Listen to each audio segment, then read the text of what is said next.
오늘 주제가 이제 선택 과목에 관한 얘기인데 고등학교라는 선택 과목이 좀 영향이 커요. 왜냐면 1학년 때 잘못해버리면 2학년 때 가서 어떻게 해볼 수가 없어요. 왜냐면 이미 그냥 꺾어져 버리는 상황이 올 수 있거든요. 그래서 뭐요? 자, 그 다음에 중3. 아무래도 여기가 좀 많으시겠죠? 네, 됐습니다. 감사합니다. 내리시고요. 자, 중2부터 그 아래. 네. 역시 이제 중학교 학부모님들이시다 보니까 중학교 자제가 많으신 것 같습니다. 왜냐면 제가 이제 어떤 내용을 할지에 대한 걸 좀 조정하기 위해서 얘기를 했습니다. 실은 좀 전에 우리 의원님께서 얘기를 하셨어요. 대입전형 4년 예고제를 잠깐 언급하셨죠. 지금 그 얘기를 좀 먼저 말씀을 드리려고 합니다. 왜냐하면 이게 있어야 이야기의 시작이 돼요. 그러니까 우리나라 대입전형은 4년 전 예고하게 되어 있는데 그게 어떻게 되어 있냐? 지금 보시는 거면 중학교 2학년 2월 말, 즉 중학교 2학년이 끝나고 3학년이 되는 그 시점에 정부가 대입 정책을 결정해서 발표하게 되어 있습니다.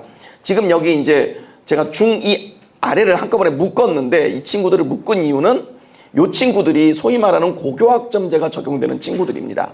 그러니까 중3까지는 고교학점제가 아니에요. 그러니까 현재 고등학교에서 적용되는 게 적용되고 중2부터 고교학점제가 적용되는 2022 개정교육과정이 적용되는데 그래서 고교학점제가 뭐 워낙 많이 바뀐다고 하니 대입에서도 많은 변화가 있지 않겠냐라고 해서 하도 시끌시끌하니까 정부에서 원래는 이걸 2월 말에 발표하면 되는데 그래도 연구팀을 만들었고요.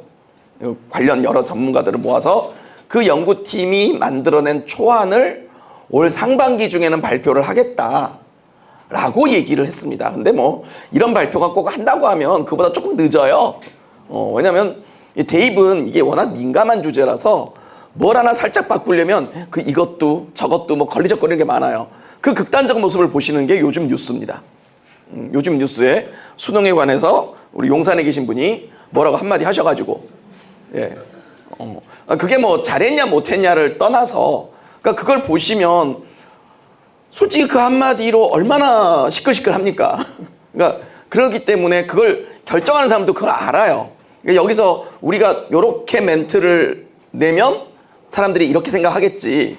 그래서 아주 세밀한 것들이 참 많이 고민이 필요합니다. 그러다 보니까 늦어져요. 그래서 제가 볼 때는 원래 6월 말 내제는 7월 초에는 발표가 돼야 하나 그보다 좀 늦어질 수도 있겠다.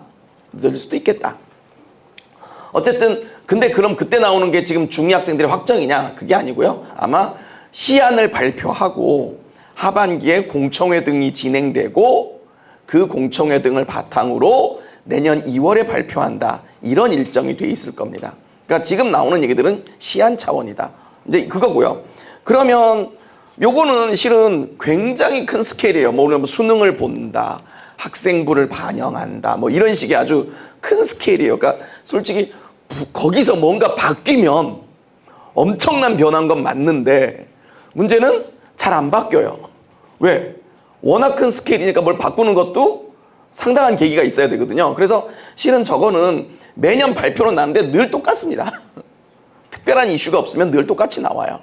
그러니까 제도가 바뀔 때는 이제 좀 바뀌지만 그러면 이제 그때 이제 뭐를 하냐? 대교협이라는 단체가 있습니다. 한국대학교육협의회라는 단체인데요. 원래 이거는 대학들의 연합체예요. 그런데 교육부에서 대입정책의 시행과 관계된 부분을 대교협에다 위탁했습니다.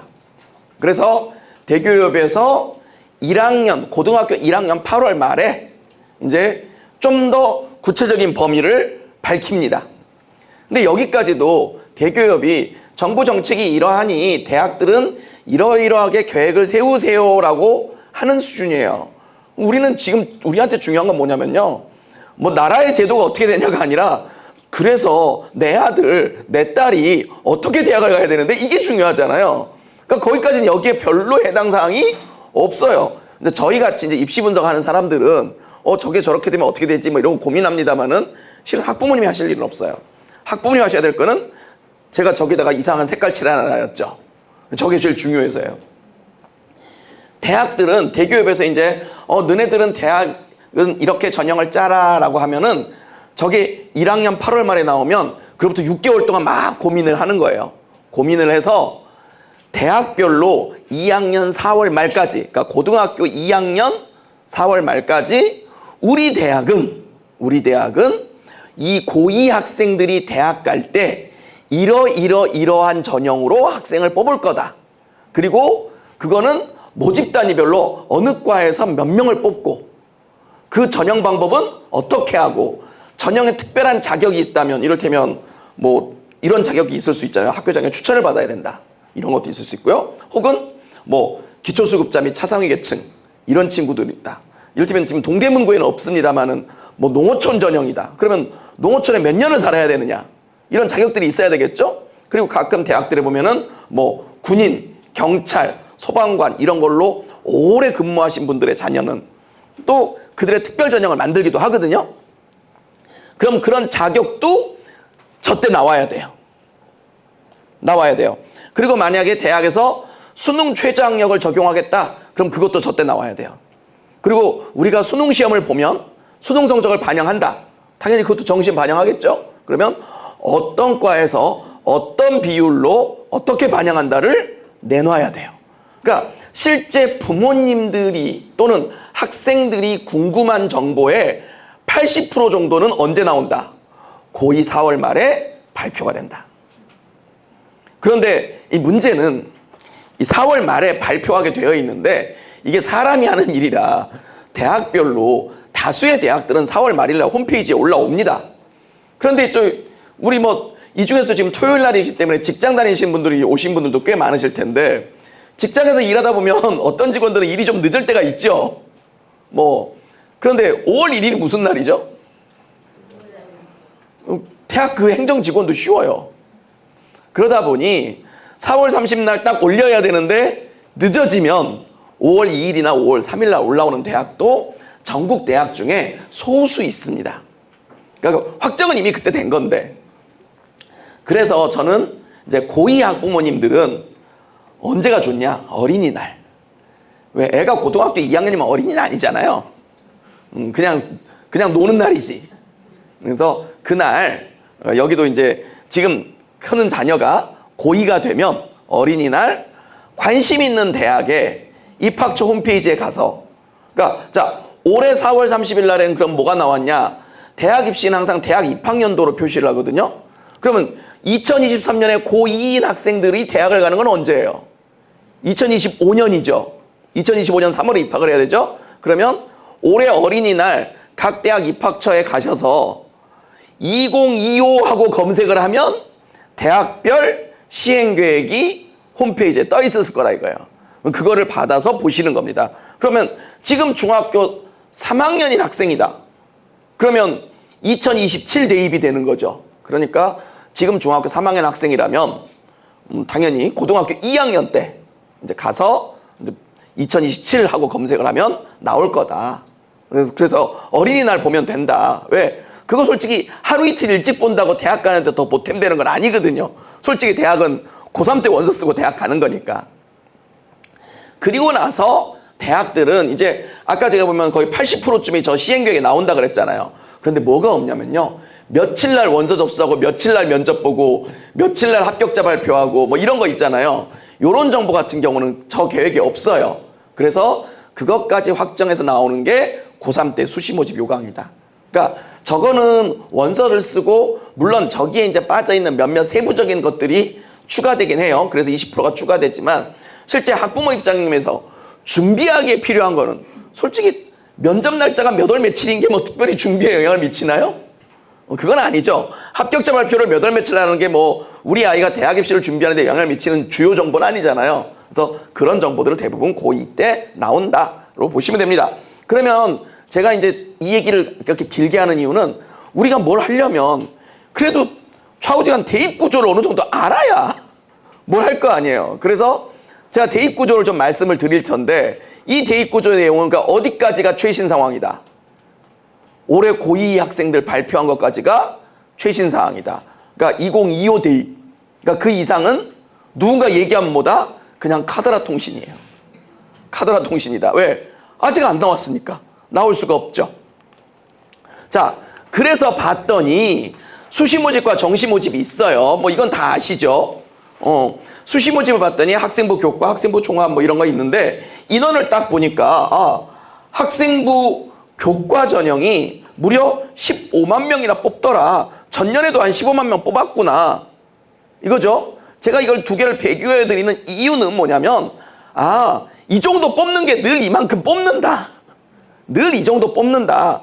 종합전형이라고 하는 것들이 7만 8천 명, 7만 9천 명, 한 그래도 7만 9천에서 7만 8천 사이 정도 뽑겠구나. 그러면 지금 중학교 자녀가 대학 갈 때도 그 정도 급은 뽑겠구나 정도로 보시면 돼요. 그 다음에 수능도 한 6만 명대인데 수능은 좀 많이 줄었네요. 2,400명이나 줄었어요. 그러면 뭐 수능은 좀 줄겠구나. 다만 지금 보시는 이 자료는 전국의 모든 대학에 대한 자료예요.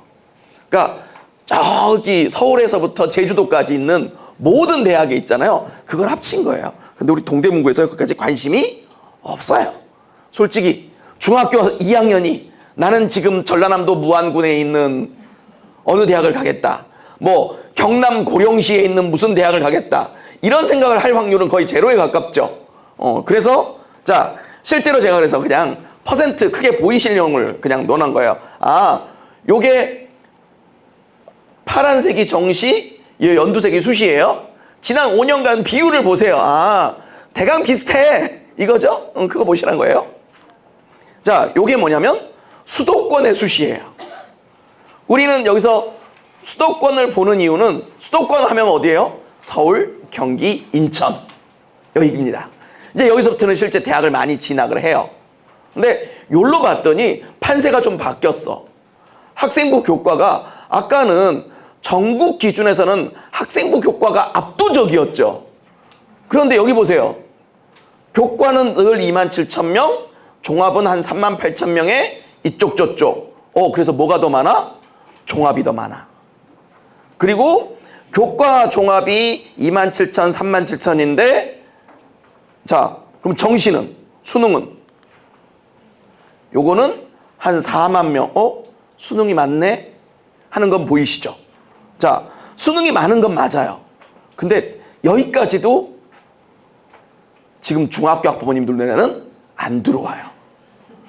지금 우리 애가 중2고 중3인데 굳이 뭐 경기도 안산에 있는 어느 대학, 저기 강화도에 있는 대학, 뭐 경기도 포천에 있는 대학 이런 데 별로 관심 안 가시죠? 그래서 바꿔왔어요. 자, 여기서부터는 슬슬 관심들이 가시죠? 이제부터는 그래 원서 쓸만해. 제가 실은 동대부고에서 10년을 근무했고요. 제가 또 저희 여고가 광진구에 있는데 동대부속여고에서 13년을 근무했습니다. 그래서 제가 이 동네 애들을 굉장히 많이 알고 또 우리 그 센터에 있는 김 선생님이 그 전부터 알던 사이라서 제가 여러 차례 여기를 왔는데 보면은 보통 우리 애들이 제가 가르쳤던 친구들 실은 여기에 그 옆집 애가 저한테 배웠을지도 몰라요. 동대부고에 있을 때. 근데 보면은 딱 이 정도예요. 뭐 동대부고가 저기 장안교 옆에 있잖아요. 그러면 동대부고 오는 애들 중에 서울시립대 앞에 사는 애들이 있습니다. 애들이 입학할 때 뭐라고 하는지 아세요? 에이씨 공부 못하면 시립대나 가지 뭐. 입학할 땐 그러고 입학해요.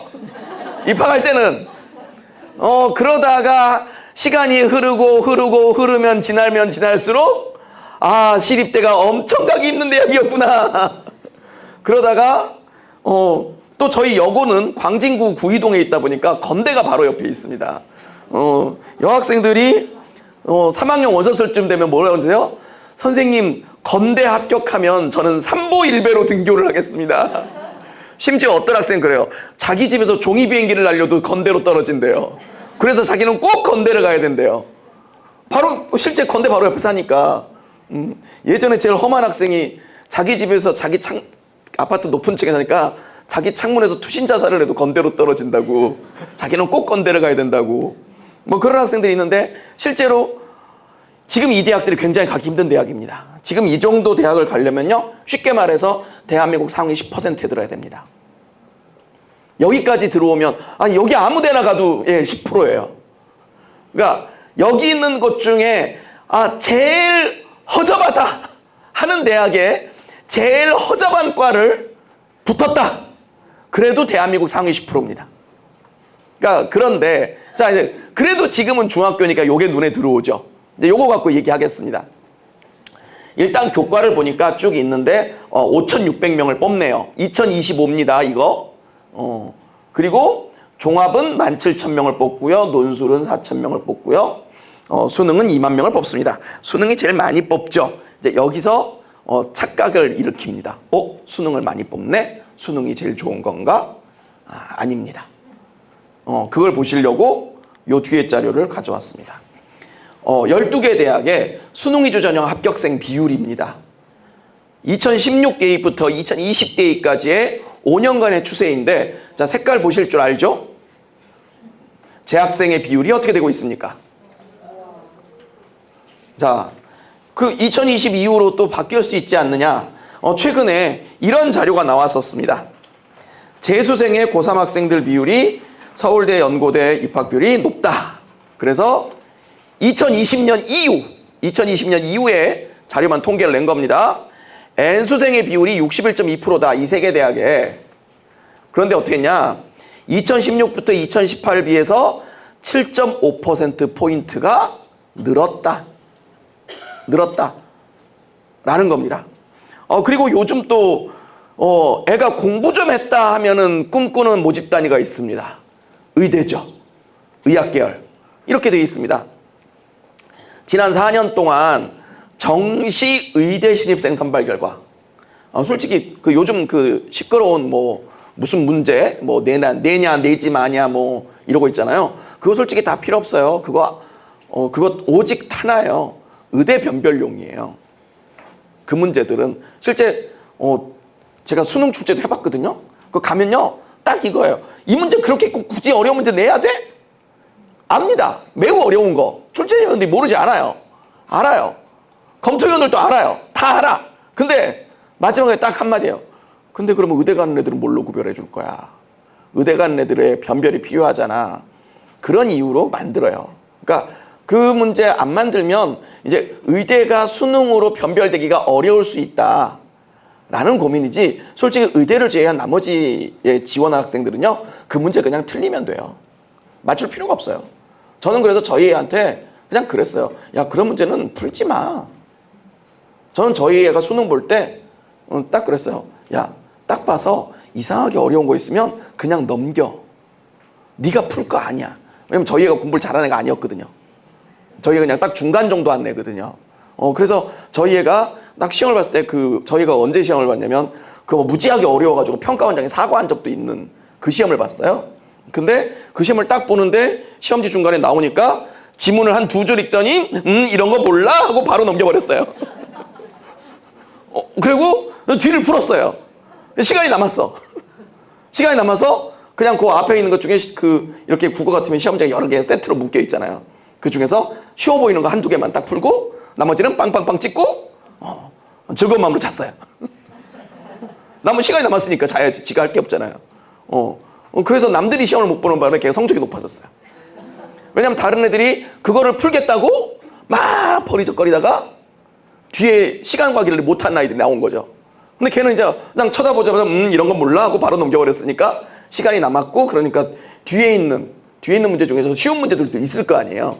그 문제를 그냥 편안하게 지 실력대로 푼 거죠. 그러니까 지는 원래 맞던 문제를 맞았고 어떤 애들은 그 어려운 문제를 풀겠다고 버리적거리다가 뒤에서 맞출 수 있는 문제를 못 맞춘 사태가 벌어질 수 있죠. 근데 그러면 그런 아이들은 좀 점수가 떨어지는 거예요. 그러니까 나는 가만히 있고 남들이 떨어지니까 어떻게 해요? 상대평가에서는 결국 내가 올라가는 효과가 발생하죠. 그래서 저희 애가 점수가 조금 올랐던 기억이 있습니다. 근데 실제 그런 문제들은 굉장히 고난이도 문제를 내는 이유는 이 최상위권, 정확하게 전국 1% 전후 학생들을 구별하기 위한 문제예요. 그러니까 실은 90%의 학생들은 그 문제를 풀 필요가 없어요. 저는 저희 학교 학생들이에요. 왜 푸니? 제가 저희 아이한테 했던 것처럼 제가 저희 학교 학생들한테 얘기할 때는 야, 그 문제는 네가 푸는 문제 아니야. 그냥 넘겨. 왜 그 문제를 갖고 시간을 써? 그러니까 왜 그 문제를 풀기 위해서 학원을 다니니? 그 문제는 네가 풀 필요가 없어. 왜? 너는 2등급만 맞으면 돼. 어차피 그거 다 틀려도 2등급 맞는데 아무 문제가 없어. 아이별로 목표가 다르잖아요. 그런 거거든요. 근데 어쨌든 그 의대 선발 결과를 봤더니 20년 이후 4년간 N수생이 77.5%고 고3 재학생은 21%밖에 안 된다. 그러니까 실제 정시 수능 위주 전형은요, 철저한 재수생, 즉 졸업생을 위한 전형이에요. 실제 정부에서 예전에 뭐 수능을 늘렸잖아요. 그때도 실은 정보 보도자료에 뭐라고 돼 있었냐면요, 학생들의 재도전 기회를 보장하기 위해. 재도전이라는 게 뭐예요? 재수. 재수생들도 대학 갈 길을 좀 열어줘야 되지 않겠니? 라고 해서 만든 건데, 이제 그게 이제 여러 가지 지금 얘기가 많은 거고요. 근데 그런 것들이 이제 이 새 정부에서는 이제 정권이 바뀌었으니 또 어찌 될지는 우리가 이제 봐야 되는 겁니다. 지금 중학교 학부모님들 입장에서는. 자, 그러면 그러고 나서 이 표를 다시 한번 보자고요. 수능에 2만 명을 뽑는다고 되어 있지만 저 중에 뭐 대학에서 그게 재학생이냐 졸업생이냐 골라 뽑는 건 아니거든요. 그런데 실제 고3 재학생이 합격되는 숫자는 얼마쯤 될까요? 저거 2만 중에 한 7천 명 나오면 잘 나옵니다. 나머지는 다 뭐예요? 재수생. 다 재수생이에요. 그러면 논술 전형이 저기 한 4천 명 뽑잖아요? 저 논술 전형 같은 경우도 실제 결과론적으로 그냥 뽑고 나서 보니 뭐 재학생과 재수생 비율이 있을 수 있잖아요. 해보면 보통 논술 전형은 한 반반. 그러니까 재학생은 저게 얼마? 한 2천 명.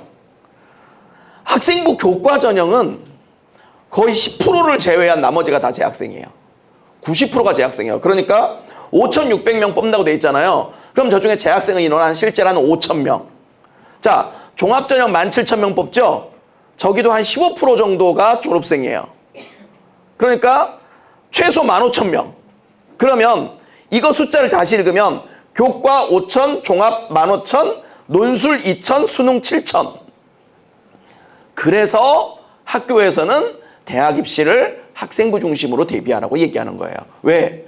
학교는 우리 학교 학생이 재수를 하는 게 목표겠어요? 고3 때 대학을 가는 게 목표겠어요?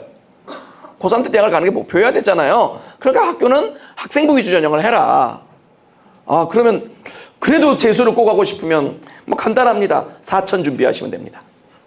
1년 재수 비용 4천만 원. 간단해요. 그냥 딱 우리 아이가 재수에 들어갔다 그러면 현금 4천을 쌓아두시고요.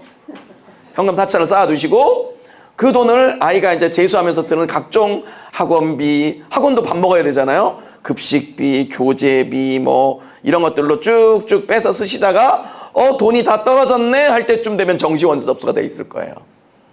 실제로 한 4천에서 5천쯤 듭니다.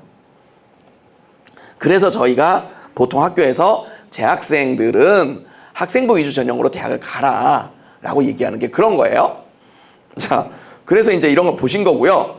왜 그러냐, 얼마나 심하냐면요, 이게 지난 3년간 수능의 재학생과 졸업생의 표준 점수 평균 차이예요. 그러니까 요거는 2022까지가 발표돼 있고요. 그러니까 올 겨울 12월 초에 2023 수능의 결과가 발표될 예정입니다. 그러니까 아직 안 나왔어요. 그래서 제가 3년치를 보여드리는데 재학생과 졸업생의 변수차가 얼마예요? 12점에서 13점 나죠. 네, 수학 볼까요? 2022부터 수학이 통합형 수능이 됐거든요. 그랬더니 또 얼마나요? 한 12점 나죠. 그러니까 일단 국어하고 수학만 합쳐도 한 재학생과 졸업생 사이에 몇 점 차이 난다? 한 25점 차이 난다. 요 25점 차이면요, 쉽게 말해서 서울대에서 건대 정도 차이보다 커요. 그러니까 어마어마한 차이예요. 왜냐하면 이게 수능은 기본적으로 객관식 검사이기 때문에 속도 검사예요. 그러니까 누가 많이 풀었냐, 물론 많이 푼다고 다 잘 푸는 건 아니지만 일단 잘 풀기 위해서 많이 풀어야 돼. 그러니까 많이 풀어도 못 푸는 애 있어요. 근데 안 풀고 잘하는 애는 없어. 왜? 왜냐면 이거를 빠른 시간 내에 풀어야 되거든요. 실제로 지금 계속 뭐 요새 그 뉴스 때문에 나옵니다만 실제 수능에 한 문제가 보통 1분에서 1분 30초 정도에 끊어야 돼요. 보통 문제는.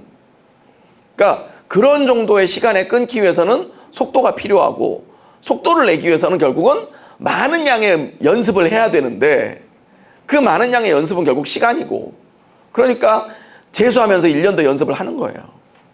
그 아이들이 그렇게 뭐 학업적으로 뛰어나지느냐 그것도 아니에요. 실제 대학에서요 정시 자원들을 안 좋아해요. 왜 안 좋아하는지 아세요?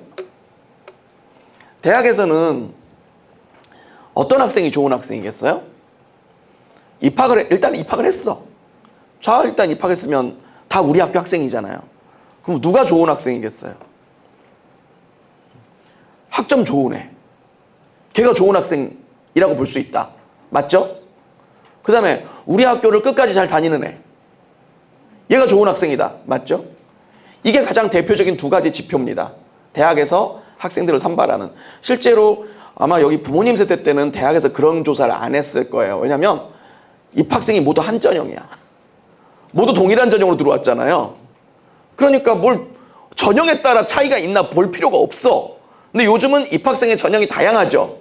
그러니까 어떤 전형으로 들어온 애들이 공부를 잘하나, 어떤 전형으로 들어온 애들이 학교를 잘 다니나 이런 걸 따집니다. 그러면 전형 유형별로 평균 학점이 나올 수 있겠죠? 수능 전형이 제일 낮아요. 제일 못해요. 그리고 대학에서 이제 학교를 관두는 비율을 중도 탈락률이라고 하는데 중도 탈락률도요 수능 전형이 다른 전형의 거의 10배예요. 그러니까 다른 전형은 1%가 조금 안 되게 관둔다면 수능 전형은 거의 10%가 가깝게 관둬요. 그러니까 대학 입장에서는 수능 전형 애들은 저것들은 학교도 잘 안 다니고 공부도 못하고 뭐가 이쁜 거야.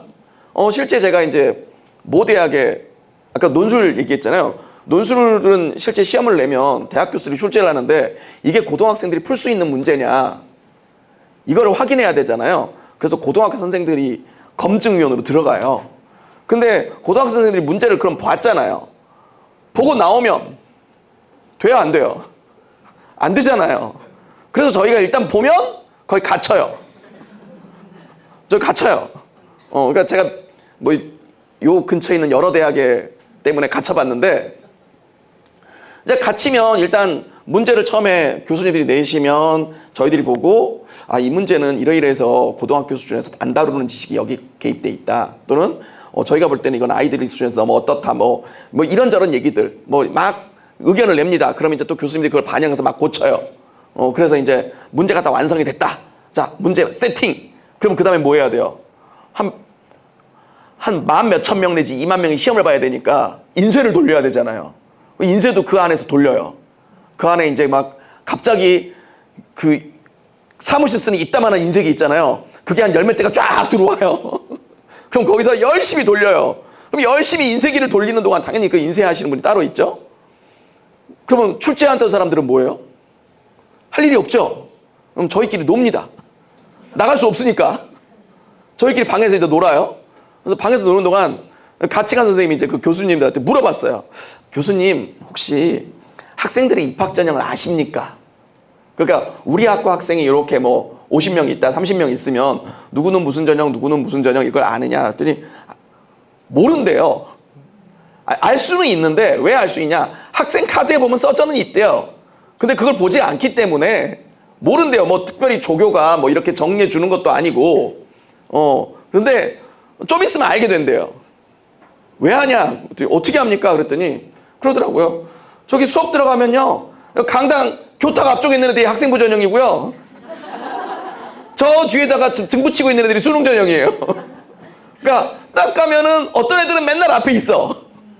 어떤 애들은 맨날 뒤에 있어. 그리고 갑자기 애가 있다가 없어져. 그럼 뭐야? 수능 전형이야. 아, 야, 이를테면 키 크고 얼굴 희멀건 애 왜 안 보이냐? 그러면 걔 관둔대요. 이제 뭐 이럴 거 아니에요. 걔가 수능 전형이었나 보다. 왜? 대부분 수능 전형이니까. 그래서 알려주지는 않는데 그냥 대충 안 돼요. 그러니까 이쪽에 앞쪽에 있는 학생들 보면 얘네들이 학생부 전형인가 보구나. 그래서 실제로 모 대학에서는 그 학과에서 학생부 전형으로 전원 뽑아달라. 학생부 전형 뽑아달라. 왜? 아니 학생부 전형하고 아닌 애들하고 너무 차이가 나는데 어떻게 하냐.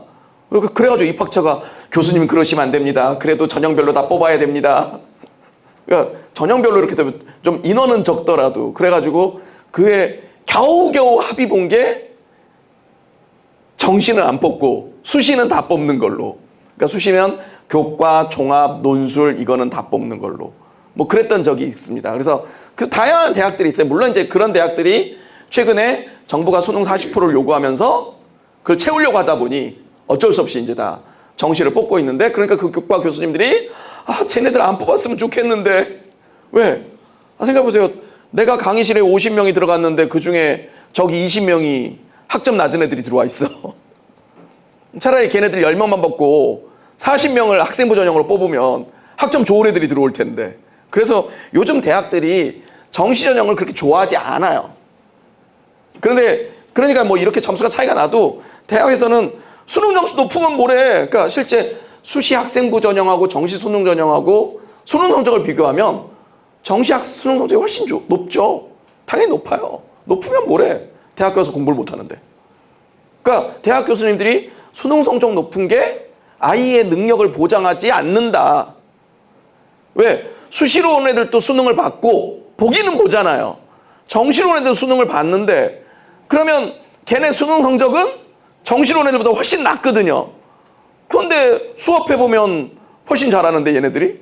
그러니까 요즘 수능이 더 이상 아까 우리 구청장님이 말씀하시는 뭐 4차 산업시대에 어울리는 미래인지적인 그런 대학 교육과 내용에 비추었을 때 안 맞다라는 게 대학의 입장이에요. 그래서 자꾸 대학들이 재학생 점수가 높으면 뭐하냐. 어차피 학교 안 다니고 공부 안 한다. 영어 같으면 절대평가잖아요. 근데 영어도 이래요. 재학생과 졸업생의 격차가 엄청나죠. 그러니까 졸업생이 수능은 잘한다. 하지만 꽝이다. 자, 그 다음에 이제 우리가 고교학점제를 얘기를 해야 됩니다. 이제 이렇게 현재의 대입제도가 이렇게 된다라는 거 대충 보셨고요. 고교학점제는 저거예요. 그러니까 지금 아까 이제 일부 고등학교 자녀를 두신 분들이 계셨는데 현재 고등학교도 과목을 선택하죠. 학교마다 이제 선택 규모는 조금씩 다르고 선택 양상은 다릅니다만은 과목을 고릅니다. 그런데 지금은 뭐가 없냐면요. 이수 기준에 도달해야 된다는 말이 없어요. 그러니까 뭐냐면 그 제가 가르치는 그 반 중에 별명이 제주도인 아이가 있어요.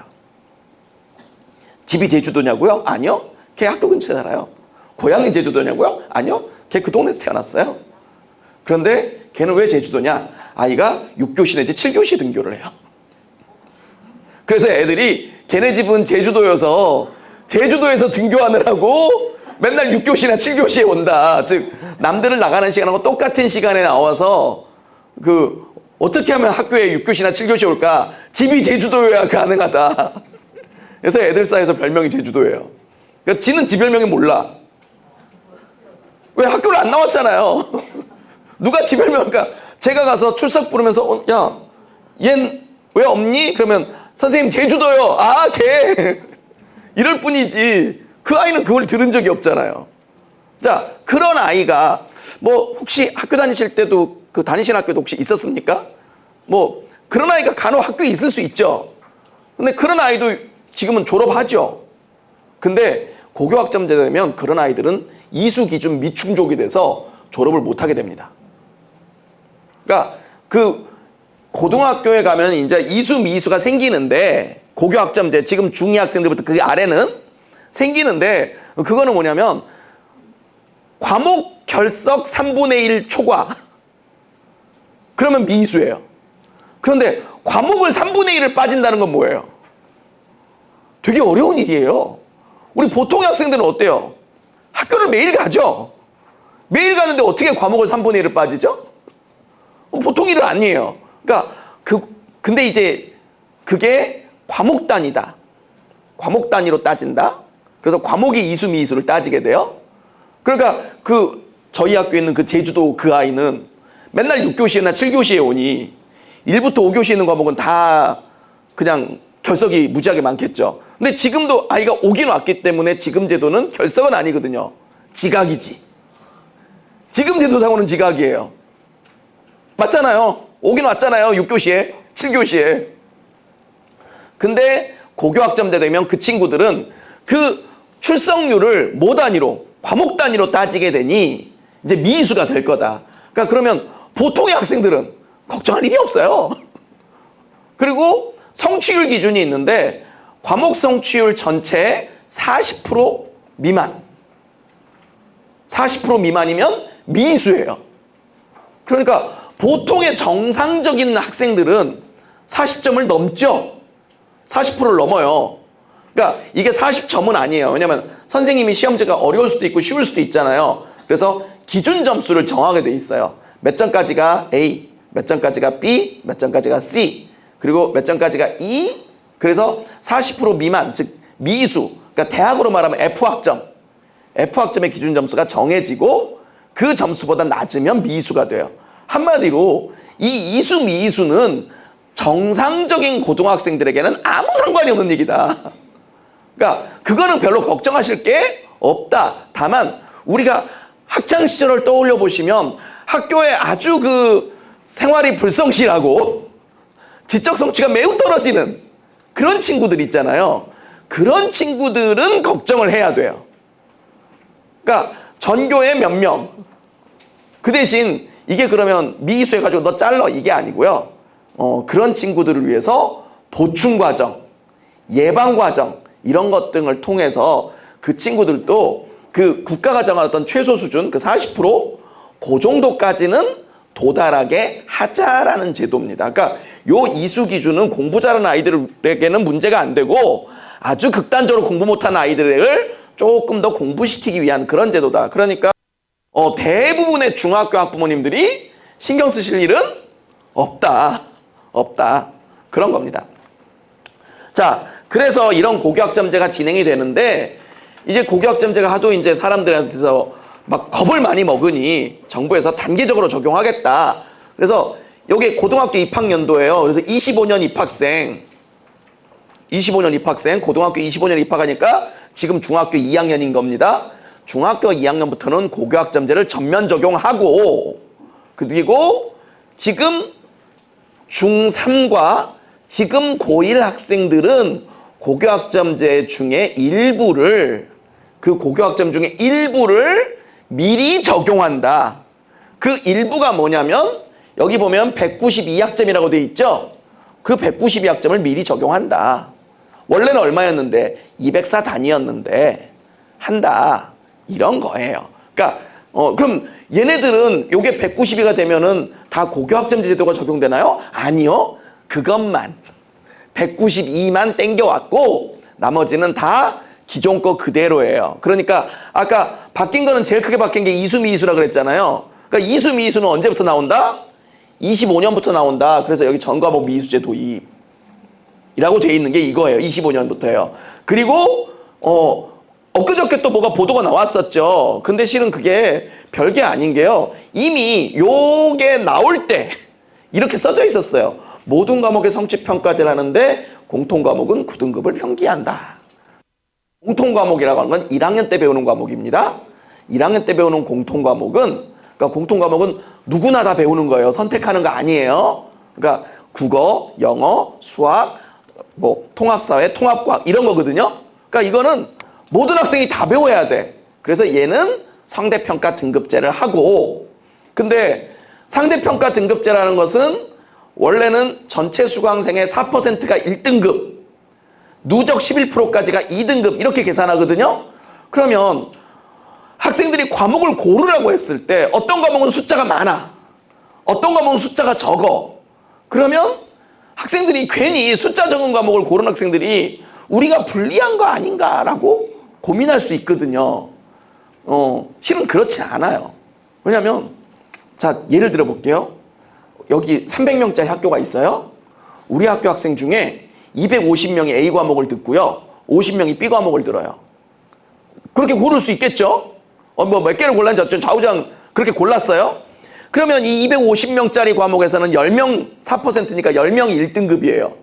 요 50명짜리 과목에서는 4%니까 2명이 1등급이에요. 그러면 어디가 유리해요? 그러면 사람들이 10명이 유리해요 라고 얘기하는데, 만약에 우리 학교 1등부터 10등까지가 모두 저 250명 과목에 가 있으면 나는 11등이야. 자, 나는 11등이에요. 그러면 다 같이 300명이 들을 때는 12등까지가 1등급이니까 나 1등급 받았겠죠. 그런데 이제 250대 50으로 쪼개졌어. 그러면 여기는 10명, 여기는 2명이 1등급이죠. 근데 알고 보니까 1등부터 10등까지가 다 저 과목에 가 있어. 250명 과목에. 그러면 난 11등이야. 가면 내가 몇 등 돼요? 물론 시험을 봐봐야 되겠지만 그 과목에 따라 다르겠지만 일단 그런 거 없다고 치면은 난 11등인 거죠. 그럼 난 뭐야? 2등급이죠. 근데 이쪽에 오면은 내가 1등이죠. 나 1등급인데? 유리해 불리해? 50명짜리가 불리한 게 아니에요. 그러니까 실은 그렇게 단순하게 여기는 10명이고 여기는 2명이니까 여기가 유리하고 여기가 불리하고는 아니에요. 솔직히 그거는 어떤 아이들이 어떻게 분산됐냐에 따라 다른 얘기잖아요. 그러니까 이를테면 내가 지금은 11등이지만 저 과목은 내가 특별히 잘해. 그런 게 있죠, 학생마다. 그러면 저 과목은 내가 8등이야. 저 과목은 내가 7등이야. 또 저 과목은 내가 못해. 저 과목은 내가 13등이야. 이럴 수 있죠. 그거에 따라 얼마든지 달라지는 얘기거든요. 근데 학생들이 괜히 불안해하니 아예 이 고2, 중2 학생들부터는 모든 선택 과목은 성취평가제 하겠다. 그냥 절대평가 하겠다 이거예요. 등급제 안 내겠다. 고르면서 제발 그리고 쫄지 마라. 라는 거예요. 자, 그런데 우리는 뭐 다 좋은데 그거 뭐 선택 과목 잘 고르면 좋아. 그래, 근다 쳐. 그래서 그게 대학 가는데 어떻게 유리한데? 어떻게 유리한데? 어떻게 불리한데? 결국 우리 관심은 최종 거기잖아요. 그래서 봤더니 여러 대학이 선택 과목에 대한 평가를 하는데 그거를 정리하면 딱 저렇게 세 질문이에요. 1번, 학생이 배워야 할 과목을 다 배웠는가? 이거는 대학의 모집 단위별로 우리 학과에서 공부하기 위해서는 고등학교에서 요거는 배우고 와야 돼.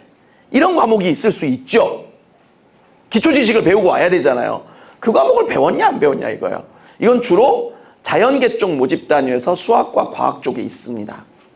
그 다음에 두 번째는 학생이 그 과목을 정상적으로 배웠는가. 어떤 애가 과목을 신청을 했어요. 그러면 신청하면 배우긴 배우죠. 근데 그 시간에 맨날 자. 그러면 잘해요 못해요? 못하죠. 그럼 정상적으로 배운 거예요? 배웠다고 서류에는 있으나 성취가 엄청 낮고 뭐 이러겠죠. 그럼 대학에서는 이걸 정상적으로 잘 배웠다고 얘기할 수가 없죠. 그래서 그걸 따지는 거고요. 그 다음에 세 번째는 학생이 그 과목을 스스로 선택해서 배웠는가. 이제 이건 왜 그러냐면 솔직히 이건 1번이나 2번에 비해서 현저하게 약해요. 솔직히 무시해도 될 만한데 가끔 어떤 대학이 저걸 보이는 경우가 있어요. 그러니까 실은 1번과 2번이 제일 중요해요. 3번은 그러니까 중요도를 따지면 1번과 2번이 한 90쯤 된다면 3번 한 10이나 15 정도? 아주 약하다. 근데 그거를 내가 골라서 배웠냐, 남이 시켜서 배웠냐. 이거는 이제 뭐하고 관계돼요? 아이의 태도와 관계되는 거죠. 요즘 아이들이 어떻습니까? 같은 것도 지가 한다고 해야지 시키면 안 하죠.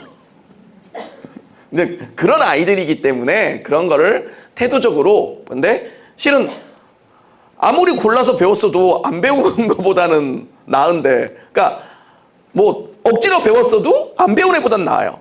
그죠? 시켜서 배웠어도 배우긴 배웠으니까. 그죠? 그래서 3번은 굉장히 약하다. 오히려 큰 쟁점은 1번과 2번이다. 그런 것들이 그러면 뭘 배워야 되는데요가 당연히 있어야죠. 자, 서울대학교가 모집 단위별 권장 과목을 발표했어요. 그런데 인문계열 모집 단위 대부분의 권장 과목이 없어요. 그런데 인문계열 모집 단위 중에 권장 과목이 나온 게 저게 전부예요. 이게 전부예요. 그래서 봤더니 일단 제일 눈에 띄는 게 지리교육과인데, 지리교육과는 한국지리, 세계지리, 여행지리를 배우고 와라.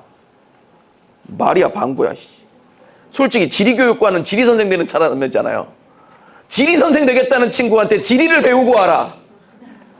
당연한 거 아니에요? 아니, 말 안 하면 안 배우나? 전 말할 필요가 없는 거죠.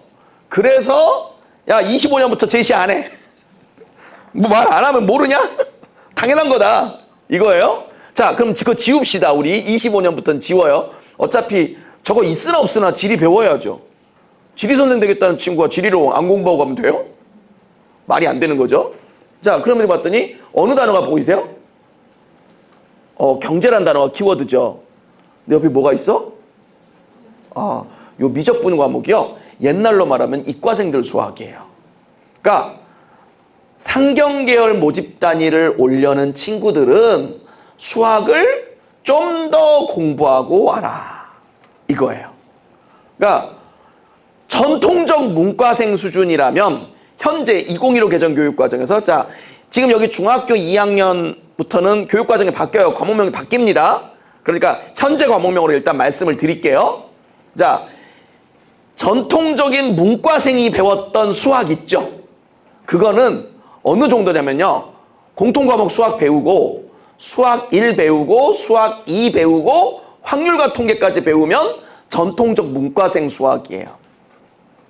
그리고 전통적 이과생 수학은 공통과목 수학 당연히 배워야 되고요. 수학 1, 수학 2, 확률과 통계, 미적분, 기하 요렇게 5개를 배우면 전통적 이과생 수학이에요. 그거보다 실은 살짝 적어요. 왜냐면 뭐 아시겠지만 점점 옛날에는 배웠던 것들 안 배우는 것들이 좀 생기잖아요. 그래서 줄었어요. 자, 그랬는데 상경계열은 전통적 문과생들보다 좀 더 수학을 공부하고 와라 라는 거예요. 그러니까 우리 아이가 경제, 경영, 무역, 회계 이런 상경계열을 희망한다면 좀 수학은 더 배워야 된다. 아니면 수학을 좀 잘해야 된다. 근데 여기서 이제 굉장히 아픔이 생겨요. 저희가 학교에서 예전에 문이과 있을 때 문과반 수업을 하거나 담임을 맡잖아요. 그럼 물어봐요. 야, 너네는 문과 왜 왔니? 그럼 애들 뭐라고 대답해요? 수학을 싫어해서요. 수학을 못해서요. 이러죠. 그런데 걔네들한테 그러면 저희가 이제 바로 다음 오죠. 그래서 너는 문과에서 대학은 어디로 가고 싶니? 했더니요. 경제학과요. 저는 그때 보죠. 어쩌자는 거지? 대학은 수학을 많이 하길 바라는데 수학이 싫다면서 경제학과를 지원한다니. 수학이 싫으면 국문과, 영문과를 가. 왜? 참고로 제가 국어 선생이거든요. 제가 국어 선생이에요. 이제 오늘 뒤에 오시는 유석영 선생님은 수학 선생님이시고, 근데 저 같은 국어 선생은요, 대학교 4년 다니는 동안 제가 늘 외칩니다. 내가 다뤄본 가장 큰 숫자는 내 대학교 학번이었다. 더 이상 큰 숫자를 다루지 않아요. 그것도 그냥 사칙연산도 없죠. 학번에 사칙연산이 어딨어. 그냥 쓰는 거지. 그 다음으로 큰 숫자가 뭐냐? 작가의 생물연대가 나오는 4자리 숫자. 뭐 1941년에 태어나셔서 1995년에 돌아가셨다 뭐 이런 거 있잖아요. 그것도 역시 책에 있는 거 볼 뿐이죠. 실제 저희가 쓰는 숫자는 15세기, 16세기, 17세기 2자리 숫자밖에 안 써요. 그러니까 정말 수학을 못하는 친구는 저처럼 국어를 전공하면 돼요. 그럼 수학 못해도 괜찮아요. 그런데 수학을 못해서요, 수학이 싫어서요 라고 해놓고 학과는 어디? 경영학과요? 경제학과요? 그러면 너 어쩌려고? 라고 얘기를 해야 됩니다. 그래서 대학에서는 상경계열 오는 친구들은 아까 보는 그런 저런 대학도 있었잖아요. 그 대학에 상경계열 모집단이 가는 친구들은 수학을 좀 더 공부해야 한다. 그러니까 꼭 무슨 과목을 듣는다 이러고보다는 수학을 좀 더 공부한다. 이렇게 보시면 돼요. 자유전공학부는 실은 원래는 문과가 아니에요. 문이과가 다 있는 과예요. 그런데 여기도 뭐 있어요? 수학했다. 그러니까 여기도 문과생이 갈 수가 있어서 제가 여기까지 분리해놨어요. 자, 그 다음에 이제 서울대학교 다른 과들이 쫙 나와 있는데 뭐가 복잡하죠. 학과별로 쫙 돼 있어요. 근데 제가 이거 정리해 드릴게요. 제가 좀 전에 그랬어요. 옛날 이과생 수준의 수학이 뭐다? 공통과목 수학 1, 수학 2. 이 수학 1과 수학 2는 수능 공통과목이라 다 배워요. 안 배운 학생이 없어요. 그래서 이제 더 이상 언급 안 합니다. 그 다음에 미적분, 확률과 통계, 기하. 이렇게 5개 배우면 된다 그랬죠. 자, 볼까요? 자, 갑니다. 미적분, 확률과 통계, 기하. 미적분, 확률과 통계, 기하. 미적분, 기하, 확률과 통계. 미적분, 기하. 미적분, 확률과 통계, 기하. 미적분, 확률과 통계, 기하. 미적분, 확률과 통계, 기하. 미적분, 확률과 통계. 미적분, 확률과 통계, 기하. 확률과 통계. 아, 서울대학교 가려면 미적, 확통, 기하 3개 하면 되겠구나. 근데 그게 어느 정도 수준? 옛날 이과생 수준. 그러니까 옛날에, 자, 여기 계신 분들 중에 고등학교 때 혹시 우리 학교에는 이과가 없었다 하는 학교 있나요? 내가 다닌 학교는 이과반이 없었다. 그런 부분 학교는 별로 없죠. 일반고 출신 중에. 대부분 이과반이 적어서, 여학교 같은 경우는 이과반이 아주 적었어요, 옛날에. 하지만 있었죠. 그 옛날 이과생들이 배웠던 게 요즘 과목으로 하면 미적분, 확률과 통계, 기하란 말이에요. 그거 배우고 오면 된다. 아, 근데 여기 보니까 아까 그런 거 있었죠. 자, 여기 같으면은 미적분과 확률과 통계가 있고 기하는 없었죠. 그죠? 그러면 엄격하게 말하면 생물교육과 가는 친구는 기하를 안 배워도 괜찮아. 근데 그럼 기하를 배웠다고 구박할까요? 너 왜 생물교육과 오면서 기하 배우고 왔어? 뭔가 불순한 의도가 있는 거 아니야? 이럴까요? 그럴 리 없죠. 그리고 솔직히 우리 아이들이 고등학교 1학년 때 과목을 고르고 또 고등학교 2학년 3학년 올라갈 때 과목을 고르는데 그때 나는 꼭 생물교육과만 가겠다. 생물교육과 아닌 과는 절대 가지 않겠다. 이런 학생도 있지만 나는 그냥 생물 계열이면 되는데 뭐 나는 공학 계열이면 되는데 뭐 이렇게 좀 이렇게 광범위하게 꿈꾸는 학생들도 굉장히 많고요. 또 처음에는 A를 희망했다가 B로 바뀐 학생들은 더더욱 많죠. 그러면 이런 거 생각했을 때 아, 수학적으로는 어쩌면 된다. 미적분, 확률과 통계 3개 다 배워놓으면 서울대 아무거나 가도 큰 문제 없겠다. 이거죠. 그 다음에 여기 보니까 과학이 있는데 과학은 1과 과학 2가 있습니다. 당연히 1을 배우고 2를 배워야 되죠. 근데 각 학과별로 보니까 과학 2가 한 2개 정도 있는 게 전부예요. 근데 자세히 보면 굉장히 학과와 직접적으로 연관됩니다. 뭐 특별히 놀라울 게 별로 없어요. 그런데 25년에 바꾼대요. 식품영양학과 의료학과를 바꾼대요. 이제 여기 24년용이었거든요. 25년에 바꾼다고 이미 발표를 했어요. 뭐로? 식품영양이 화학 2, 생명과학 2가 있는데 뭘로? 화학 1, 생명과학 1이 핵심이고 권장이 화학 2, 생명과학 2로 간다. 왜냐면 아니 세상에 어떤 미친 새끼가 그랬는지 여기다가 화학 2, 생명과학 2 했더니 그럼 생명과학 2라고 화학 1을 안 배워도 되냐고. 이 말이 돼요? 당시가 아니에요 도대체? 그 제정신 인간이야? 그래서 아니 1부터 배워. 1부터 배워. 그러니까 1 배워야 돼. 뭐 이런 거예요. 그러니까 이걸 대학에서는 위계적 학습이에요. 그러니까 1과 2가 있으면 1 배우고 2를 배우는 게 상식이잖아요. 그 상식을 지키자는 거예요. 그러니까 대학에서 여기서 2를 제시했어. 그러면 1은 배워야 돼, 안 배워야 돼? 당연히 배워야죠. 뭐 그런 거다. 그리고 의료학과도 여기 화학, 생명과학 2를 적어놨는데 아니 1이 더 중요해. 1이나 제대로 배우고 와. 굳이 2까지 바라지도 않을게. 1이나 제대로 배우고 와. 뭐 이런 거예요. 자, 그 외에 여기 보니까 여기는 수의의 약학 의의 계열이고요. 자연과학 계열이고 간호 계열입니다. 자, 수학은 더 이상 필요 없어요. 왜? 미적분, 확률과 통계 배우면 서울대 아무 뜻과나 가도 다 돼. 그러면 나머지는 뭐야? 과학이죠. 근데 과학은 딱 보세요. 학과에 지극히 어울리는 것들만 있죠. 여기에 근데 약대가 또 바꾼대. 여기도 화학생명과학 2가 있다가 화학생명과학 1이 일로 왔어. 2가 일로 왔어. 왜? 1부터 제대로 배우고 와? 이런 거죠. 그러니까 실은 이게 학생들한테는 왜 다르냐면요. 과학 1은 현재 기준으로 과학 1은 등급을 내는 과목이고요. 과학 2는 등급을 안 내는 과목이에요. 그러니까 어떤 학생들이 자꾸 등급 낸다고 도망을 다니려는 거예요. 그러지 말라는 거예요. 제대로 배우고 와라. 근데 이제 우리 중2 학생들부터는 선택 과목은 다 등급이 없어지니까 그런 거 고민하는 거는 없어지겠죠? 근데 지금 그러니까 중3 학생들까지는 어떤 과목은 등급이 있고 어떤 과목은 등급이 없다라는 거예요. 자, 여기는 공대예요. 공대에서는 뭘 하나 보셔야 되냐면, 자, 보세요. 물리학, 물리학, 물리학, 물리학, 물리학, 물리학, 물리학, 물리학. 아, 서울대학교 공대를 가려면 뭐를 공부해야 된다? 물리학을 공부해야 된다.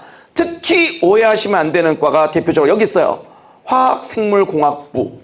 이름만 보면 뭐 잘해야 될 것 같아요? 근데 뭐 있어요? 물리학이 앞에 있죠. 그러니까 공대는 그러니까 학과 이름에 공학 들어가면 일단 물리학이다 라고 생각하시는 게 정신건강에 유리해요. 그러니까 이걸 뭐 찾아서 외워야 되냐? 전혀 그럴 필요가 없죠. 그러니까 딱 봐도 그냥 상식적으로 보이잖아요. 그런 거예요. 자, 그거 외에도 이건 아까 보여드린 건 서울대학교고요. 올해 3월에 경희대, 고려대, 연세대, 성균관대, 중앙대가 공동으로 연구를 했어요. 근데 여기서는 부제가 붙어 있어. 자연계열을 중심으로. 그러니까 인문계는 아예 말 안 함. 왜? 서울대학교도 상경계열 몇 개 모집 단위에 수학을 좀 더 배워라 라는 거 외에는 없었죠. 왜? 특별히 그러니까 인문계열 모집 단위면 뭘 많이 배워야 돼요? 사회를 배우고 오겠죠. 그럼 사회에서도 뭐를 배워야 돼요? 그런 거 없다는 거예요. 뭐 배워도 큰 상관없다. 그런데 수학이라든가 과학은 좀 이게 위계성이 강하니까 따져야 된다. 그러면서 이제 이 5개 대학도 인문계열은 연구 대상으로 아예 삼지도 않고 자연계열만 좀 보자. 그러면서 자, 학문 분야를 나눕니다. 뭐 수학, 컴퓨터, 물리, 기계 이렇게 나눴어요. 그러면서 거기다가 자기네 대학의 학과를 다 붙여놨어요. 그러니까 우리 대학의 요과는 여기에 속합니다라고 해놓은 거죠. 그러면서 역시 핵심과 권장이 있는데 수학과 과학으로만 나눠놨어요. 근데 보시면요, 수학이 역시 미적 확통기야 이거예요. 그러니까 별게 아니야. 아니 그러면 왜 골라요? 공부 못하는 애들. 서울대, 연고대, 중앙대, 성균관대는 우리나라 상위 10% 안에 들어가는 애들이라고 했잖아요. 얘네들은 공부 제대로 해야 되겠죠. 그러니까 걔네들은 미적확통기야 다 하는 게 맞아.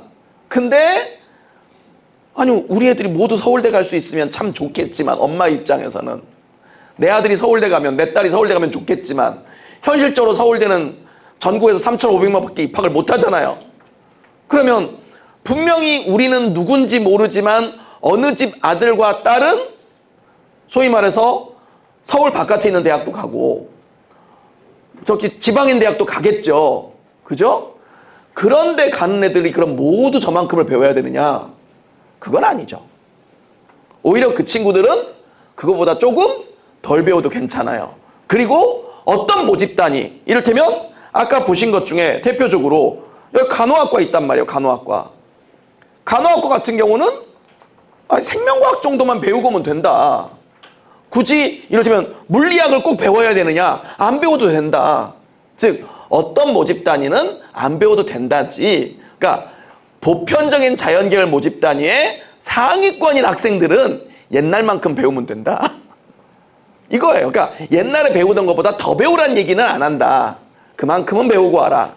그런데 이제 몇몇 특수한 모집 단위들은 좀 수학을 좀 덜 배워도 되는 모집 단위가 있고 과학에서 물리학을 좀 덜 배워도 되는 모집 단위가 있고 화학을 좀 덜 배워도 되는 모집 단위가 있다. 그리고 대학 수준이 떨어지면 당연히 그런 과목들은 더 늘어난다. 그렇겠죠. 이를테면 뭐 아까 제가 뭐 대학에 참 여러 가지 범위들을 말씀드렸지만 솔직히 지금 지방에 있는 대학들은 제가 뭐 지방대학 입학팀장과 이제 몇 명들과 이렇게 밥을 먹은 적이 있었거든요. 그랬더니 이제 그분들이 이제 농담처럼 그러시는 거예요. 한 분이 우리는 내년에 선착순 전형을 해볼까 생각해. 아까 전형계획 발표해야 될 때, 원래는 뭐 성적이 좋으면 뽑고 뭐 이래야 되는데, 왜냐면 자기네 대학은 지방이고 이게 지금 정원을 채우는 게 급하기 때문에 선착순 전형을 해볼까 생각해. 그랬더니 옆에 있던 분은 또 이제 웃자고 하는 소리죠. 야, 너는 그럼 사람을 뽑겠다는 거지? 나는 강아지라도 뽑으려고 생각 중인데? 실제 그런 대학, 그러니까 그 대학들은 죄송하지만 실제 그래야 될 정도로 정원을 못 채우는 그런 상황이에요.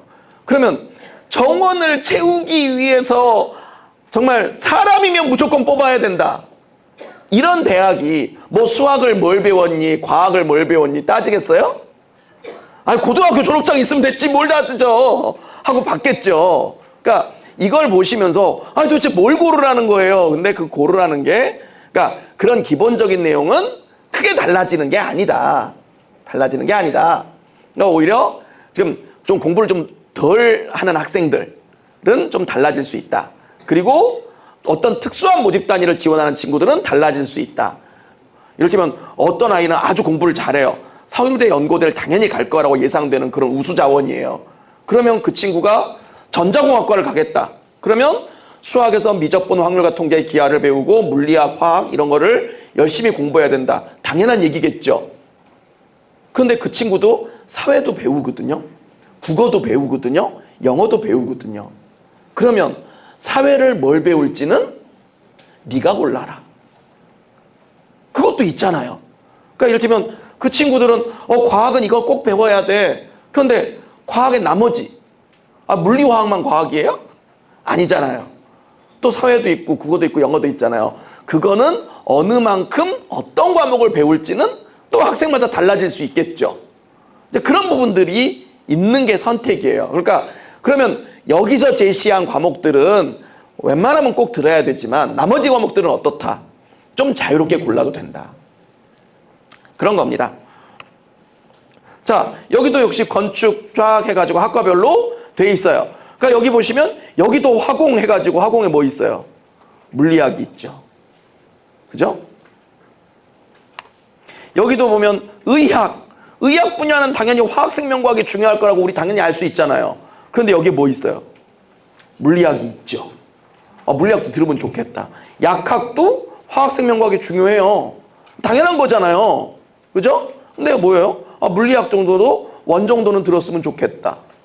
뭐 이런 거예요.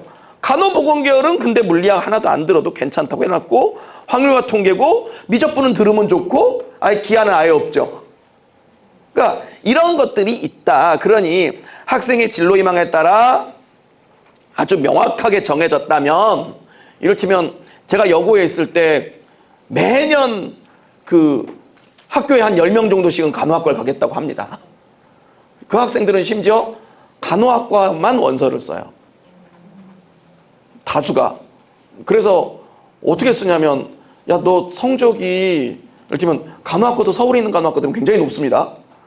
성적이 좋아서 서울에 있는 간호학과 가면 다행인데 모두가 그렇지는 못하잖아요. 그러면 그 친구들은 야, 너는 성적이 좀 낮아서 서울권에 있는 간호학과는 가기 어려울 것 같은데 어떡하니? 그랬더니 바로 애들이 선생님 저는 간호학과를 간다면은 어디든 갑니다. 그러면 이제 되게 여학생들이니까 이제 또 부모님들의 의견도 들어보거든요. 그러면 들어봤더니 부모님한테 전화를 해요. 그럼 고3 담임이고 그러면은 저기 아무개가 간호학과를 간다는데 뭐 지방 간다고 하는데 이게 어머님 의견 이게 동의가 되신 게 맞냐? 왜냐면 안 보내주겠다는 경우들이 있으니까. 그러면 그 간호학과 간다는 부모님들 중에 상당수는 저희 그 얘기 된 거다. 근데 선생님 그러면서 저희 친정이 어느 동네거든요. 그래서 그쪽 동네로 집중적으로 좀 얘기해 주세요. 왜? 그래서 할머니 집이 그 근처에 있다. 뭐 외삼촌 집이 거기 있다. 아니면 우리 시댁이 거기 있다. 뭐 그럴 수 있잖아요. 그래서 막 지방까지 써요. 그러니까 그런 친구들이라면은 어때요? 꼭 기하해야 되나요? 안 해도 돼요. 그러면 지방까지 멀리 갈 거면 미적분 꼭 해야 될까요?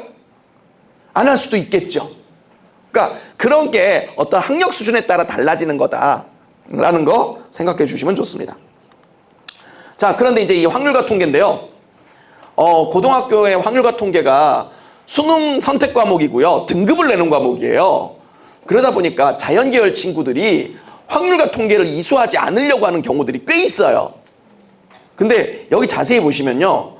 요게 이 5개 대학 연구에 나온 건데 요 델파이 2차가 뭐냐면 요 5개 대학의 이 학과에서 서류 평가를 맡으셨던 위촉 교수님들 계시죠.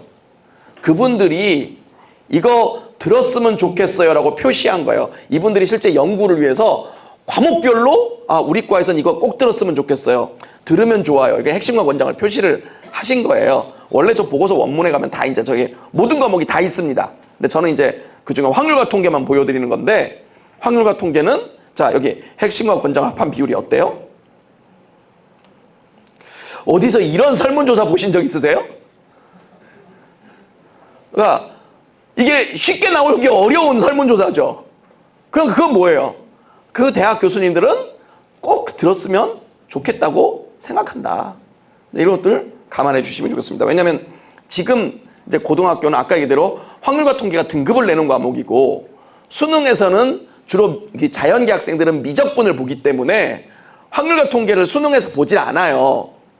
그러다 보니까 학생들이 확률과 통계를 안 들으려고 하는 학생들이 꽤 있어요. 그러니까 저희도 학교에서 상담을 하다 보면 선생님 확률과 통계는 좀 부담스러운데 안 들으면 안 돼요? 근데 그게 아니다. 교수님들은 확률과 통계까지 공부하고 오기를 바란다. 그러니까 기본적 과목이다 이거죠. 자, 근데 그 문과 쪽이 워낙 없었죠. 그러니까 문과 가는 애들은 그렇지 않아도 취업도 어렵다는데 입시도 이게 뭐 정보도 없냐. 그게 아니라 아까 얘기대로 별로 민감도가 높지 않아서 그러는데, 올해 동국대 가이드북을 봤더니 모집 단위별로 전공 관련 교과 영역입니다. 이거 과목 아니고요. 교과 영역입니다. 그러니까 이 모집 단위에는 이런 교과들이 좀 딱 보시면 지극히 상식적이에요. 그래서 다만 이제 역시 여기도 경제학과에 가니까 뭐가 있어요? 앞에 수학이 보이시죠? 똑같은 거예요. 뭐 여기도 이제 이렇게 이런 학과별로, 여기도 경영학과 가니까 딱 뭐가 있어요? 수학 나오고요. 여기 수학 나오죠. 뭐 그 외에 보시면 이런 게 있는데, 이거에 대한 좀 더 자세한 내용은 동국대 학생부 가이드북에 자세히 나와 있습니다. 그거를 참고하시면 됩니다. 왜냐하면 이게 영역이라서요. 실은 저게 과목이 더 세부적으로 또 쪼개지거든요. 근데 일단 제가 단순하게 보여드릴 용으로 자료를 가져온 겁니다. 근데 그냥 딱 보셔도 지극히 상식적이다. 이렇게 보시면 돼요. 그런데 요즘 대학들이 이거를 또 어떻게 평가하냐를 봤더니요. 서울대학교는 이게 작년부터였습니다. 2023부터. 근데 올해 정시에 교과 평가를 한다고 합니다. 작년부터 이걸 써붙였어요. 그러니까 작년부터 실제 했습니다. 근데 뭐를 하느냐? 교과 이수 내용을 평가한다. 그러니까 정시에서도, 그러니까 그동안은 이게 수시 학생부 종합전형에서 주로 평가하던 거였거든요. 근데 이제는 정시에서도 평가를 하겠다는 거예요. 뭐를? 네가 무슨 과목 배웠는지 평가하겠다 이거예요. 저는 오늘 선택 과목을 안내드린 거니까 이걸 말씀드리는 겁니다. 그러면서 교과별 위계에 따른, 아까 이제 위계성 있는 과목 있잖아요. 따른 과목 이수 내용, 진로에 따른 과목 이수 내용. 그러니까 서울대 진로에 따른 과목 이수 내용은 아까 제가 서울대 모집 단위별 권장을 보여드렸죠. 그런 과목을 배웠냐 안 배웠냐 이런 거 보겠다는 거예요. 그 다음에 뭐예요? 교과 성취도, 기초교과 영역 및 모집 단위 관련 교과의 성취도의 우수성을 평가한다. 그러니까 거기 있는 그 과목들의 성적은 어떠하냐를 한 번 더 보겠다 이거죠. 전체적으로 보기도 하겠지만. 그러면서 과목 수준, 수강자, 원점수, 평균 편차, 성취별 비율 등을 고려한다. 자, 여기서 아까 저 고등학교 자녀 두신 분들 있죠. 고등학교 자녀 두신 분들. 고등학교 성적에서 제일 중요한 단어가 뭐죠? 아까 제가 말씀했죠. 등급 말씀드렸죠. 근데 여기에 등급이 없어요. 그러니까 등급이 아니라 점수, 평균 이런 관계를 통해서 평가하겠다. 그러니까 굳이 1등급이냐 2등급이냐를 보는 게 아니라 학교 평균이 몇 점인데, 그다음에 평균이 몇 점인지 보면은 시험 문제가 어려웠는지 쉬웠는지 알 수 있잖아요. 그때 너는 몇 점 받았니? 이걸 보겠다는 거예요. 결국 이건 뭐냐면 정시로 오는 친구들이, 과거에는 저희가 정시는 다 수능 매기예요. 그래서 저희가 그 입시 상담할 때 정시는 너 수능 성적 얼마니라고 물어본 적은 있어도 학생부 등급이 얼마니 이런 거 물은 적이 없어요. 근데 이제는 수능 성적을 보되 그것도 같이 봐야 되겠다. 같이 봐야 되겠다. 이런 거예요. 아까 보면 어떤 모집 단위에서는 무슨 과목을 배워야 되는데 애가 그 과목을 안 배웠어. 그러면 그 대학 잘 다닐 수 있을까요? 아니, 못 다녀요. 왜냐면 그게 그 대학을 다니는데 꼭 필요한 과목들을 설정한 거거든요. 근데 이게 서울대 정시만 그런 게 아니에요.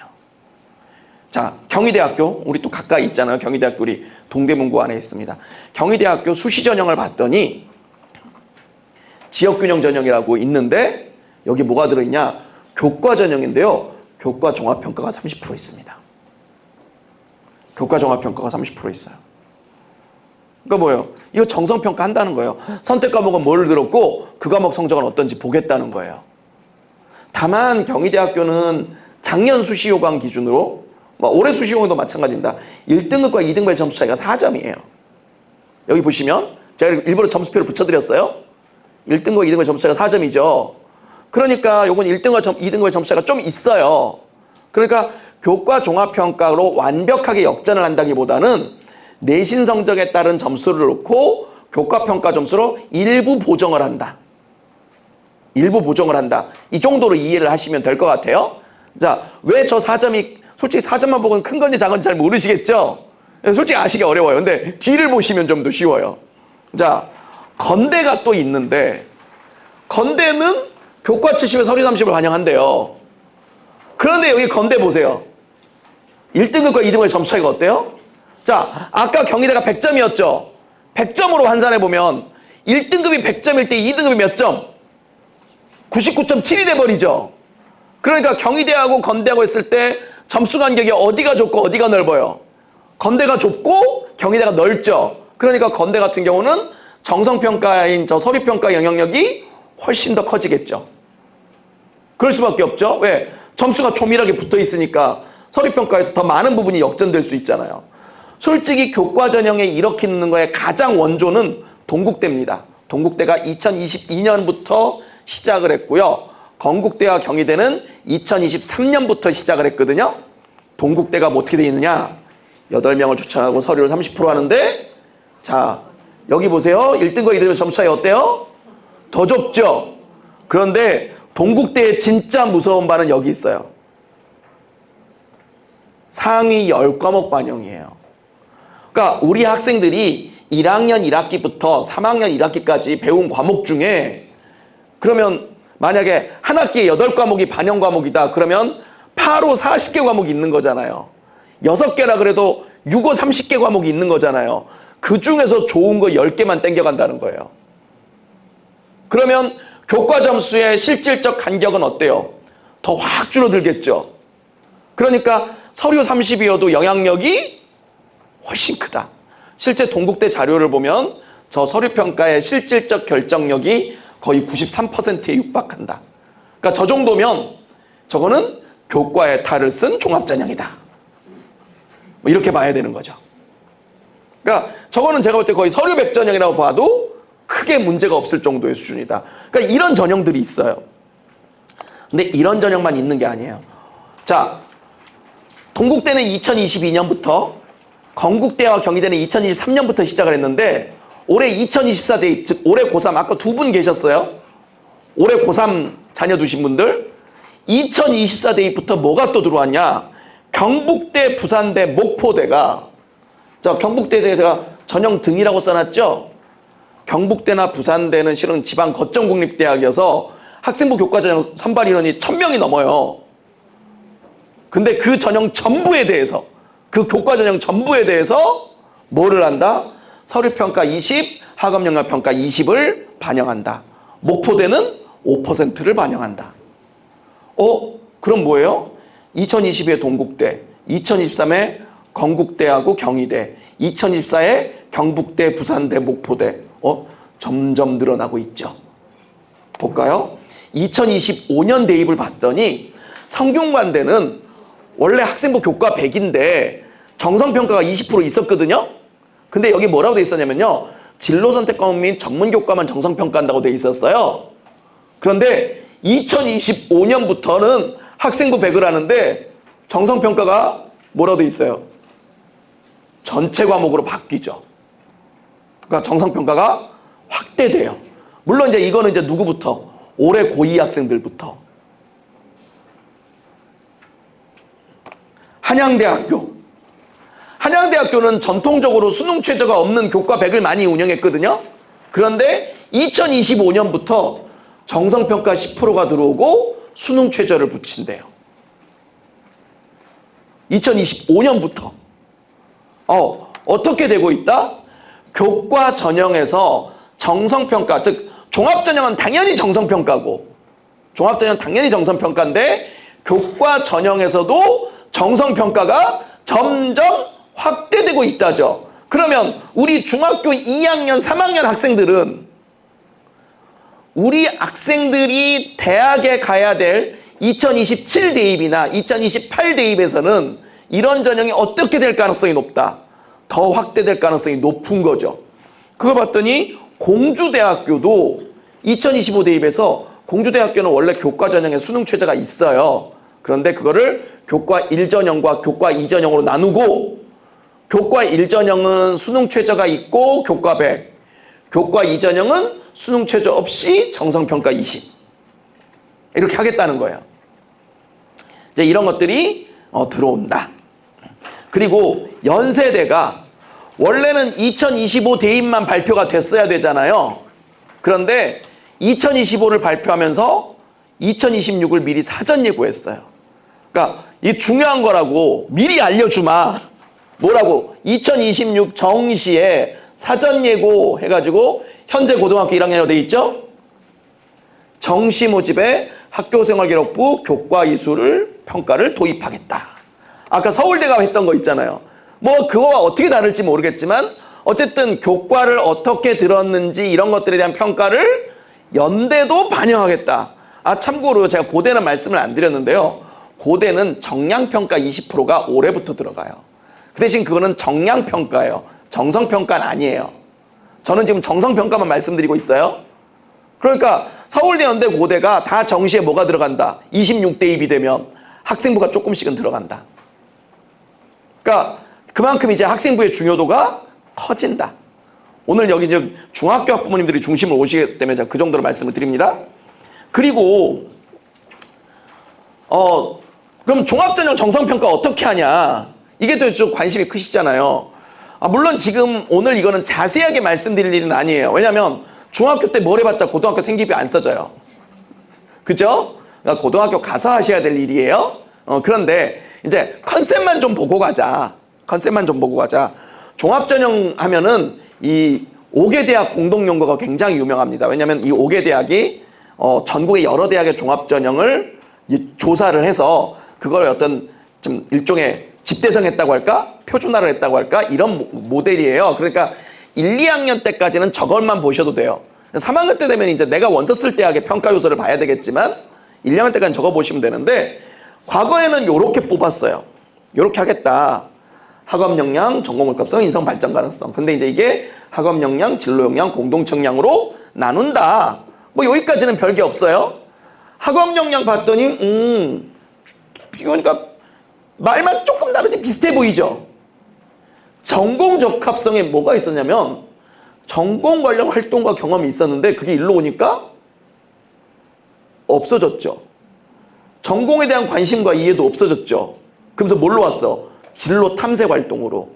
그러니까 요게 지금 뭐냐면 이제 고등학교면요 학생들이 이제 그 학교생활 기록부가 중요하다. 그러니까 학교에서도 뭐 발표, 보고서 이런 기회를 많이 줍니다. 그런데 어떤 학생들은 내가 호텔을 희망한다고 국어 시간에도 호텔, 영어 시간에도 호텔, 수학 시간에도 호텔, 사회 시간에도 호텔, 음악 시간에도 호텔, 미술 시간에도 호텔 이런 학생들이 있어요. 그러니까 대학에서 볼 때는 아니 그래 학생이 관심이 있으면 중간에 어쩌다가 한두 번 나올 수 있지만 어떻게 모든 과목에 그걸로 도배를 하냐. 이거는 의도적이고 인위적인 거 아니냐. 그런데 왜 그렇게 하냐를 봤더니 이것 때문에 뭐 이런 거 있으면 좋을까 봐. 이거를 오해한 거예요. 이게 원래 그게 아닌데 이걸 오해를 그렇게 한 거예요. 그러니까 이거 오해를 없애야 되겠다. 그래서 이거 그냥 이렇게 바꿔버렸어요. 우리가 원하는 건 진로 탐색이다. 진로 탐색이다. 그러면서 여기 자 보시면 여기에는 전공 관련 교과 이수 및 성취도였거든요. 이게 선택 과목을 어떻게 배웠냐 이거잖아요. 근데 여기 보세요. 전공 관련 교과 이수 노력, 전공 관련 교과 성취도 얘는 두 개로 쪼개졌어요. 그럼 얘의 중요도가 어떻게 됐다는 거예요? 커졌다는 거죠. 아, 그러니까 고등학교에서 선택 과목 잘 골라야 되겠구나. 실제로 이렇게 보면요. 뭐 이렇게 해서 학업 성취도도 고등학교에서 배운 것이 성취 수준의 발전 정도, 성적이 어떠한가 이렇게 보겠다는 거예요. 뭐 오늘은 이게 중학교 학생 학부모님들이기 때문에 제가 이거를 자세히 설명드리지는 않습니다. 근데 그냥 이거 그냥 보시면 돼요, 상식적으로. 그다음에 학업 태도. 자, 목표의식을 가지고 자발적으로 학습하려는가, 자기주도적으로 노력하는가, 교과 수업에 적극적으로 참여했는가. 그러니까 수업 시간에 적극적으로 참여해서 스스로 뭔가 공부하려는 모습이 있었는가, 이런 거죠. 여기 탐구력. 자, 지적 호기심을 바탕으로 지식을 확장하려고 하는가. 아, 지적 호기심이 별게 아니에요. 지적 호기심은 고등학교에서 배운 내용, 중학교에서 배운 내용도 마찬가지예요. 자, 중학교니까 뭘로 해볼까? 이를테면, 자, 중학교의 수학 시간에 삼가함수라는 걸 배웁니다.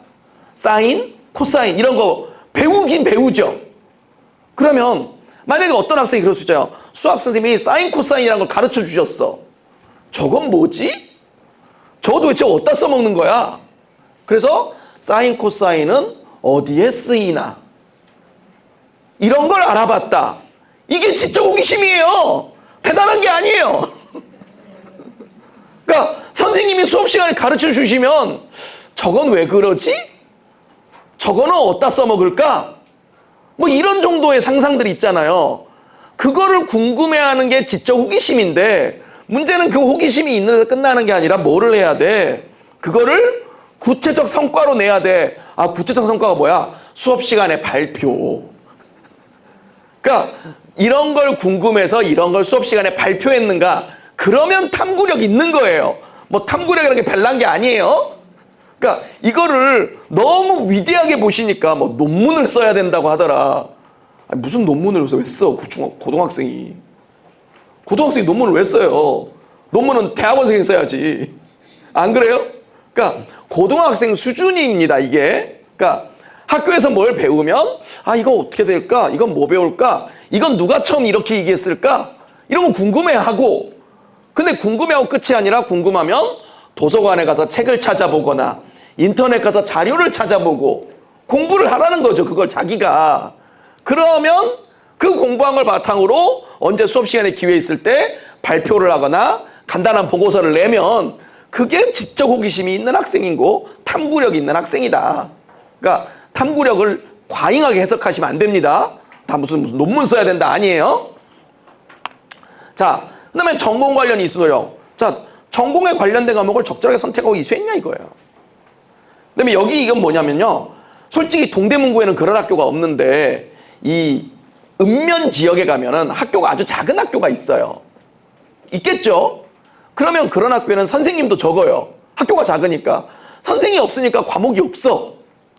그러면 학생이 배워야도 배울 수가 있어요, 없어요? 이를테면 아까 제가 수학, 미적, 기하, 확률과 통계를 다 배우라고 했는데 우리 학교에 수학 선생님이 2명밖에 없어. 그럼 1학년 수학하고 수1하고 수2하고 뭐 하다 보면은 더 이상 과목을 열 수 없는 상황이 오겠죠. 그래서 기하가 없었어. 그러면 그 학생은 기하를 못 배우냐? 물론 대학에서는 이게 학교 편성 내역이 와요. 이 학생이 다니는 학교엔 이런 과목이 있었어요, 없었어가 오는데 그때 요즘 고등학교에 가면은 공동교육과정, 온라인 교육과정 이런 거 해가지고 학교에 없는 과목을 내가 배우고 싶으면 더 배울 수 있다 이거예요. 서울시 교육청 같으면은 거점학교 또는 공유 캠퍼스 이런 게 있거든요.